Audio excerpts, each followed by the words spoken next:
Mainit na usap-usapan na ngayon sa social media ang pagputol ni Sharon Cuneta sa ulo ni Kiko Pangilinan.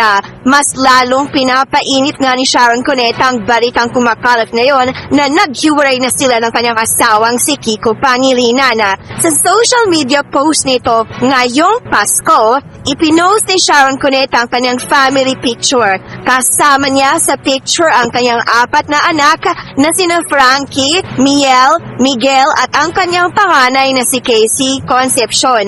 Sa caption, nagpaabot ng pagbati ng Merry Christmas si Sharon Cuneta. Merry Christmas from me and my 4 angels, my gremlins. I love you all.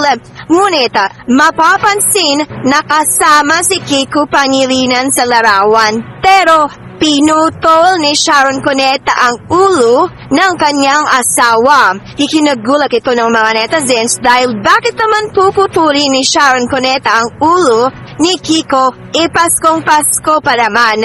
Tila paggumpirma daw ito ni Sharon Cuneta na may problema sila ngayon ni Kiko Pangilinan. Marami nasasabi na hiwalay na talaga sila. Viral din ang video ng Christmas party nila Sharon Cuneta kung saan nakikitang umiiyak si Sharon Cuneta at magkahiwalay sila ng table ni Kiko Pangilinan. Makikitang si Sharon Cuneta ay nakahiwalay ang table, ganun din si Kiko Pangilinan. Walang direktang pagkumpirma si Sharon Cuneta kung hiwalay na ba talaga sila ni Kiko Pangilinan.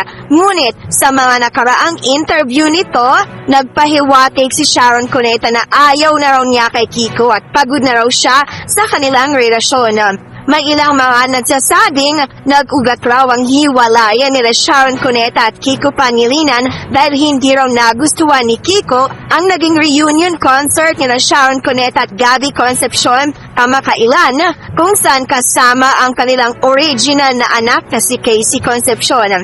Sa nasabing concert ay nagkaroon ng sweet moments sina Sharon at Gabby kung saan naghalikan pa sila dito.